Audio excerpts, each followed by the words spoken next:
Hello.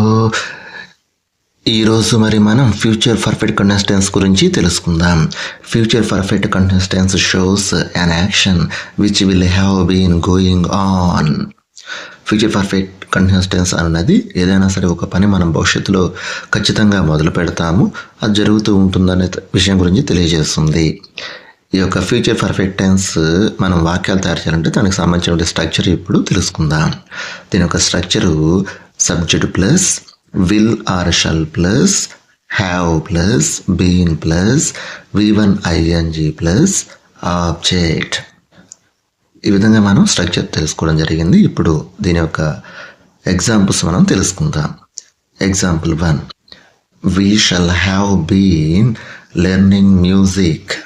ఇందులో we అనేది subject, shall have been అనేది మనకి స్ట్రక్చర్లో తీసుకున్నట్టు ఫాము.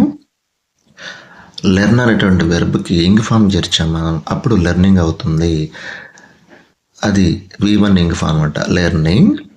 ఆబ్జెక్ట్ అనేది మ్యూజిక్. ఇప్పుడు example 2, I shall have been writing novels. ఇందులో ఐ అనేది సబ్జెక్టు, షల్ హ్యావ్ బీన్ అనేది మనకి స్ట్రక్చర్లో వచ్చినటువంటి నిర్మాణం ఉంది. నిర్మాణంలో ఉన్నటువంటి ఫామ్స్ తీసుకోవడం జరిగింది. రైట్ అనేటువంటి వెర్బ్కి ఐఎన్జి ఫామ్ చేర్చాము, అప్పుడు రైటింగ్ అయ్యింది. Object novels.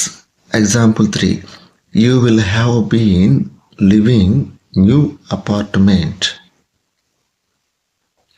You will have been living in new apartment. ఇందులో యూ అనేది సబ్జెక్టు, విల్ హ్యావ్ బీన్ అనేది స్ట్రక్చర్లో మనం తీసుకున్నట్టు ఫామ్స్. ఆ తర్వాత లివింగ్ అనేది v1 ఇంగ్ ఫామ్, ఆబ్జెక్ట్ అనేది in new apartment. Example 4, they will have been doing house cleaning work. Example 5, he will have been drawing pictures. Example 6. Example 5, he will have been drawing pictures. Example 6, she will have been making dishes. ఇందులో she అనేది subject, will have been అనే స్ట్రక్చర్లో ఉన్నటువంటి నిర్మాణంలో ఉన్నటువంటి forms తీసుకోవడం జరిగింది. తర్వాత make అనేటువంటి వెర్బ్కి ఇంగ్ ఫామ్ చేయడం వల్ల మేకింగ్ తీసుకున్నాము, v1 ing. డిషెస్ అనేది object. Future perfect continuous tense యొక్క క్వశ్చన్స్ ఎలా తయారు చేయాలంటే ప్రశ్నలు ఎలా మనం తయారు చేయ దాని గురించి ఇప్పుడు స్ట్రక్చర్ తెలుసుకుందాం. క్వశ్చన్ స్ట్రక్చరు అంటే మనం సెంటెన్స్ స్ట్రక్చర్ నేర్చుకున్నాం, దాని నుంచి విల్ ఆర్ షల్ అనేటువంటి ఫామ్ ముందుకు తీసుకొస్తాం, మిగతా అంతా అదేవిధంగా రాస్తాము, చివరిలో క్వశ్చన్ మార్క్ పెడతాము. Will or shall plus subject plus have plus been plus v1 ing plus object plus question mark. ఇప్పుడు మనం సెంటెన్స్ స్ట్రక్చర్లో చెప్పినట్టు కొన్ని వాక్యాలు, ఆ ఎగ్జాంపుల్స్ అనేది మనం క్వశ్చన్స్గా మారుస్తున్నాం. ఇప్పుడు example 1, shall we have been learning music. Example 2, shall I have been writing novels. Example 3, will you have been living in new apartment. Example 4, will you have been doing house cleaning work. Example 5, will he have been drawing pictures. Example 6, will she have been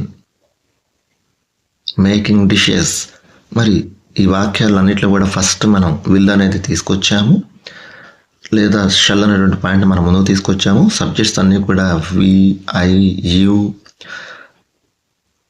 ఆ తర్వాత they, ఆ తర్వాత he, తర్వాత she, ఇట్లా మనం చెప్పుకున్నాము. తర్వాత have been అనేది మన క్వశ్చన్లో వచ్చిన స్ట్రక్చర్ని ఇక్కడ రాసుకున్నాము. v1 ఇంగ్ ఫామ్ అంటే ఇవన్నీ వెర్బ్స్ అనమాట. లెర్నింగ్, తర్వాత రెండో సెంటెన్స్లో రైటింగ్, మూడో సెంటెన్స్లో లివింగ్, నాలుగో సెంటెన్స్లో డూయింగ్, ఐదో సెంటెన్స్లో డ్రాయింగ్, ఆరో సెంటెన్స్లో మేకింగ్. ఇవన్నీ కూడా వెర్బ్స్ అంటే v1 ఫామ్కి ing ఫామ్ చేర్చాము. తర్వాత ఆబ్జెక్ట్స్ అన్నీ కూడా ఫస్ట్ దాంట్లో మ్యూజిక్, రెండో సెంటెన్స్లో నావెల్స్, మూడో సెంటెన్స్లో ఇన్ న్యూ అపార్ట్మెంట్. అదేవిధంగా ఎగ్జాంపుల్ 4లో హౌస్ క్లీనింగ్ వర్క్, ఎగ్జాంపుల్ 5లో పిక్చర్స్, ఎగ్జాంపుల్ 6లో డిషెస్. ఈ విధంగా మనం చివరిలో ప్రశ్నార్థకం ఉంచుకుంటాం అన్ని వాక్యాలకి. ఇట్లా మనం ఫ్యూచర్ పర్ఫెక్ట్ కంటిన్యూస్ టెన్స్ని తెలుసుకోవడం జరిగింది. ఫ్యూచర్ పర్ఫెక్ట్ కంటిన్యూస్ టెన్స్ అన్నది మనం స్క్రిప్ట్లో మాత్రం ఉపయోగిస్తాము, స్పోకెన్లో చాలా రేర్గా ఉపయోగించేస్తామని చెప్పొచ్చు. దీనిపై మీకు డౌట్స్ ఉంటే కామెంట్లో నన్ను అడగండి. ఈ వీడియోని కనుక మీకు నచ్చితే లైక్ చేయండి, షేర్ చేయండి. Thank you.